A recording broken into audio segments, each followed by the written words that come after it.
A próxima parte, então, que nós vamos ver agora desse estudo, a parte 5, é justamente sobre o mistério de Cristo, irmãos. E pela imagem vocês já vão entender qual que é o mistério de Cristo.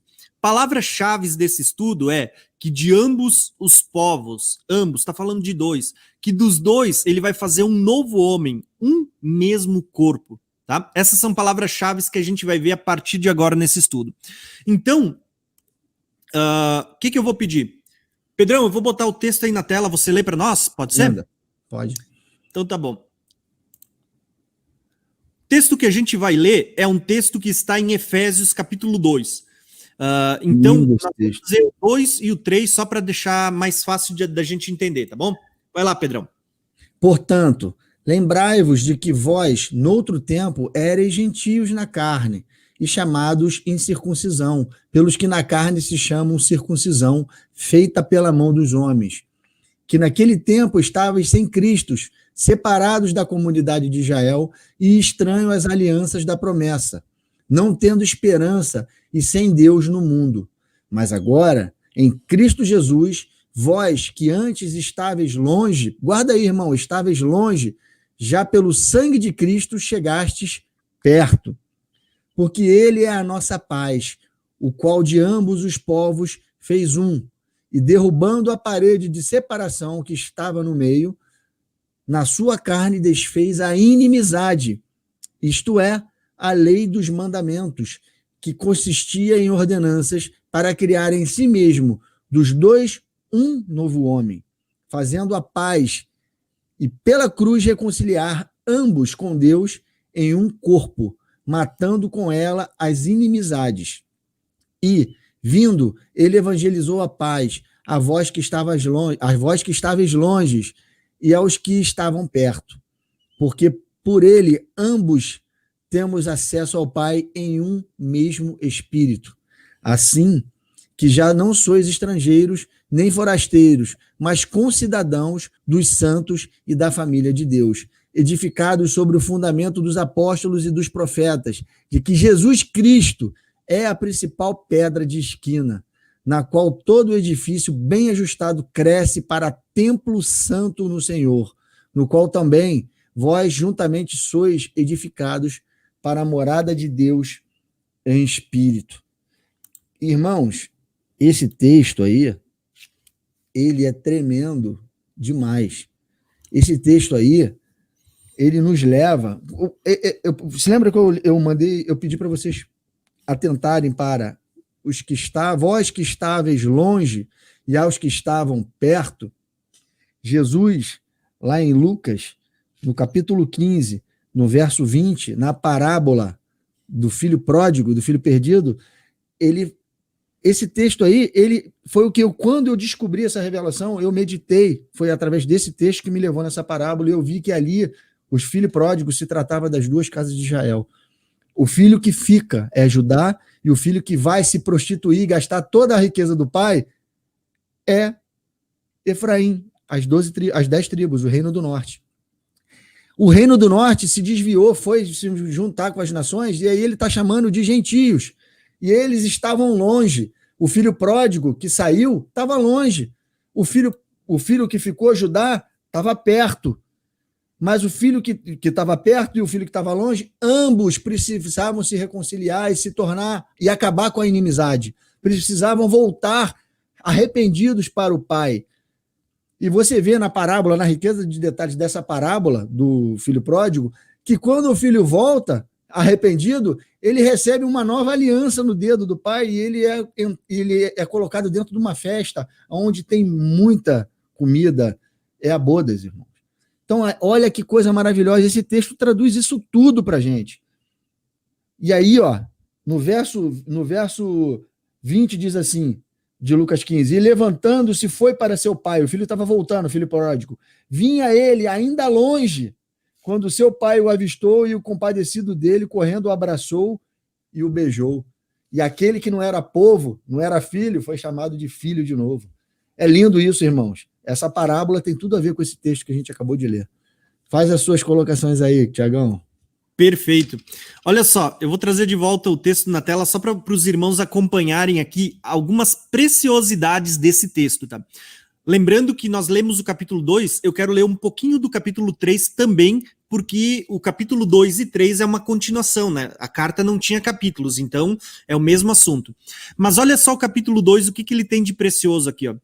Paulo, ele está escrevendo e dizendo assim, ó, em outro tempo vocês eram gentios na carne. Perceberam? Em outro tempo, já não são mais chamados de gentios. Paulo está dizendo para aqueles que aceitaram a Cristo, vocês eram gentios, vocês eram incircuncisos, vocês eram estranhos à aliança. Mas a partir do momento que vocês creram em Cristo, vocês já não são mais. E olha só os termos que ele vai usar para falar disso. E lembrando que quando ele fala de gentios, ele tem em mente toda a casa de Israel que foi semeada entre os gentios. Por isso, casa de Israel e casa de Judá.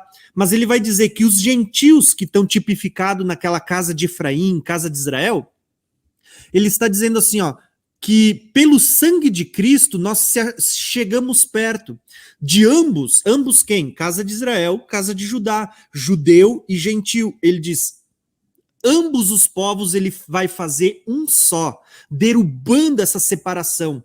Ele vai dizer, porque dos dois ele fez um novo homem. Ele estava reconciliando ambos em um só corpo. Tá? E esse corpo, ele está ligado àquela profecia lá de Oséias, que ele diz assim, ó, que terão um só cabeça. Tá? O corpo é a igreja, formada tanto por judeus como por gentios, tanto pela tribo de Judá como pela tribo de Israel, que foi semeada entre as nações e agora está sendo colhida pelos gentios.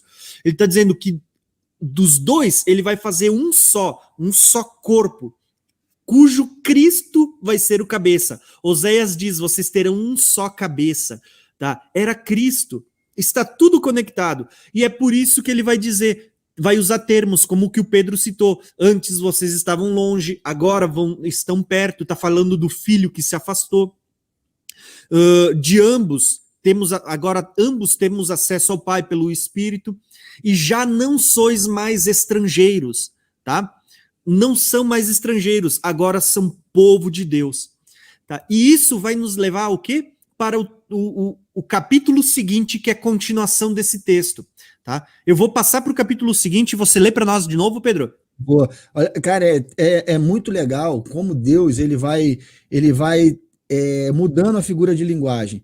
Ele estava falando de homens, estrangeiros, de nacionalidade, agora ele vai começar a falar de edificação, de construção, de templo, para falar de judeus e gentios novamente. Um muro que separava não separa mais.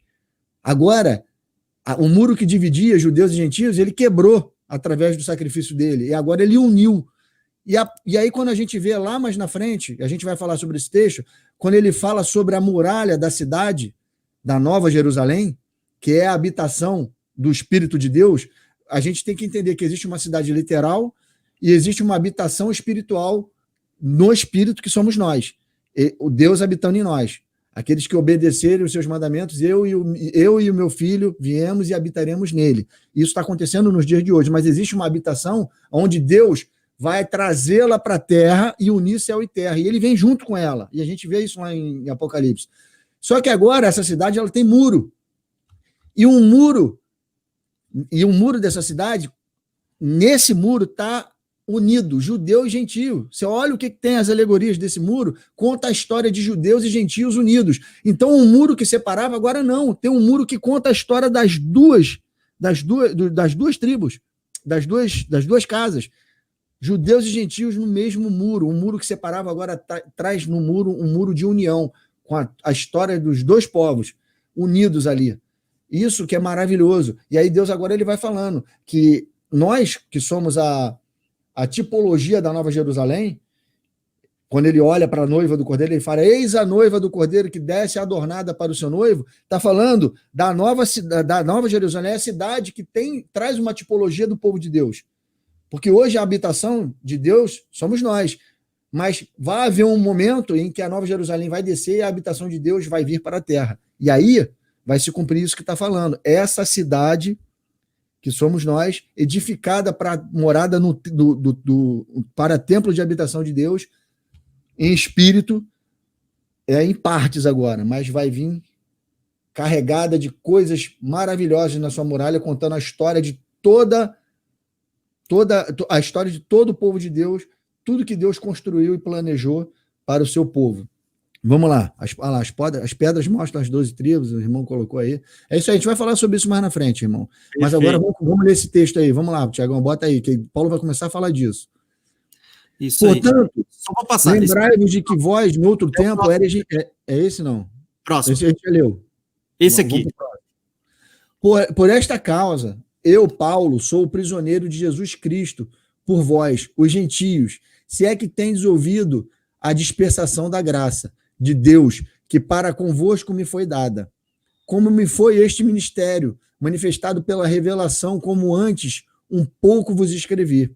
Por isso, quando ledes, podeis perceber a minha compreensão do mistério de Cristo, o qual noutros séculos não foi manifestado aos filhos dos homens, como agora tem sido revelado pelo Espírito aos seus santos apóstolos e profetas.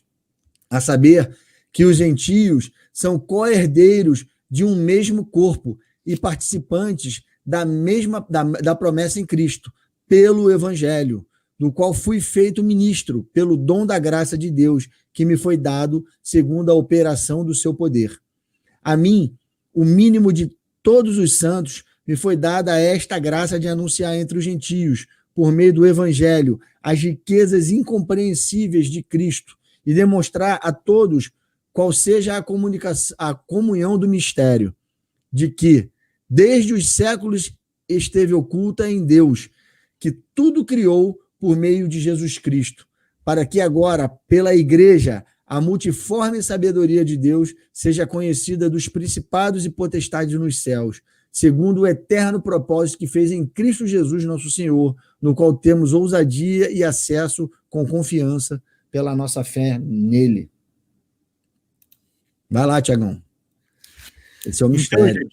Então, olha só, por que eu quis ler o capítulo 3, tá? Porque o capítulo 2 ele já deixou tudo claro, ele já matou a charada. Mas por que eu quis ler o capítulo 3 só para os irmãos entenderem, tá? Porque Paulo, ele vai dizer assim, ó, que ele está escrevendo justamente para os gentios para falar deste mistério. Ele chama de mistério. O que ele está chamando de mistério? Ele diz aqui, ó, aquilo que antes um pouco escrevi, aquilo que ele escreveu no capítulo anterior. Ele está chamando isso de um mistério de Cristo. Tá? A saber, né, que os gentios são co-herdeiros em um mesmo corpo e participantes da promessa em Cristo. Tá? Então daqui para frente ele vai falar que esse corpo é a igreja, formada tanto por gentios e judeus. Esse era o mistério de Cristo. Tá, irmãos? Então, por que eu quis ler esse texto? Para vocês entenderem. Paulo, ele está glorificando a Deus, ele está dizendo, olha, Deus hoje tem revelado para nós, os profetas, os apóstolos, ele tem revelado para nós o mistério que antes estava oculto. Tudo aquilo que a gente veio falando até agora, muitas pessoas podiam ler e dizer, poxa, o que Deus está fazendo na história? Por que Deus está dividindo? Por que Deus está dizendo, ó, fui eu que fiz isso? Tá? Por que Deus está semeando entre as nações, está dizendo, ó, eles não vão ser mais meu povo, mas depois ele diz, mas vai chegar um momento que vocês vão voltar a ser chamados de meu povo? O que Deus está fazendo? Né? Mas Paulo, ele está revelando, ele está dizendo, olha, aquele mistério, né, antes incompreendido por muitos, ele está dizendo, Deus está dando a graça para a gente anunciar hoje esse mistério e fazer conhecido entre vocês o mistério de Cristo. Mistério esse no qual os gentios estão sendo trazidos de volta e estão sendo inseridos no corpo por meio da fé. Que de ambos os povos, o povo judeu, da onde veio o Messias, e o povo gentil, onde havia sido semeado a casa de Efraim, a casa de Israel, de ambos os povos, tanto judeus como gentios, os dois estão sendo trazidos de volta e unidos os dois em um único corpo, que é Cristo. E tudo isso por meio da fé. Tá? Por meio da fé. Esse é o mistério de Cristo, irmãos. Tá? Esse é o mistério do Senhor. E, irmãos, não tem como a gente fugir disso. Aqui eu quero destacar algo que eu acho interessante. Tá? Quando a gente fala de gentios sendo trazido, que nós somos tipificados, né? Somos chamados de a casa de Efraim, a casa de Israel, que foi semeada entre as nações. Irmãos, eu quero que vocês entendam que a gente não está falando de descendência sanguínea, né? A gente não está falando poxa, a gente ser do sangue. Não é Nem essa da tribo de Efraim. A gente não é da tribo de Efraim. Isso. Efraim é um reino, irmãos. É um reino. Não é uma tribo mais. É isso aí, irmãos. A gente não está falando de descendência sanguínea, eu não quero que você saia daqui entendendo errado. Pelo contrário, a gente está falando de um reino. Deus semeou. Sabe quando você semeia uma semente de trigo e aquela semente vai gerar um pé que vai gerar centenas de semente? Tá? É isso que Deus fez. Deus pegou uma tribo, um reino, o reino de Efraim, o reino de Israel, e semeou entre as nações. Tá? E dessa semente vai vir das nações agora o povo gentil, vai ser colhido de volta para o celeiro de Deus. Tá? Essa é a grande colheita de Deus que vai aparecer no Apocalipse, que vai aparecer do Pentecostes em diante, a grande colheita, a grande safra do Senhor. Tá? Mas não é uma descendência sanguínea, fala de uma promessa pela fé, tá? Não é sangue, é fé, irmãos. Tá? Fé e obediência, irmão, não esquece. É isso aí, tá? Então é bom a gente destacar isso para que não haja uma compreensão errada e até para que as pessoas que às vezes não concordem não usem o nosso estudo para ficar disseminando heresias, né? Então isso é interessante, tá? Então olha só como é que nós vamos acompanhar esse desdobrar quando a gente vai vendo as profecias, irmãos, nessa linha do tempo. Tá? Aqui, ó, destaquei aqui em cima, não sei se os irmãos vão conseguir ver bem, eu vou botar na tela cheia, nesse mapa mental, o mistério de Cristo. De ambos os povos ele fez dos dois, um novo homem, um mesmo corpo, a igreja. Tá? Então, agora em Cristo, por meio da cruz, as duas varas elas estão sendo unidas e vão se tornar um só corpo em Cristo pela fé, pelo mistério do evangelho, tá? A igreja agora formada por judeus e por gentios. Essa é a ideia. Porém, eu quero partir agora para o próximo slide, a nossa próxima etapa desse estudo, porque na próxima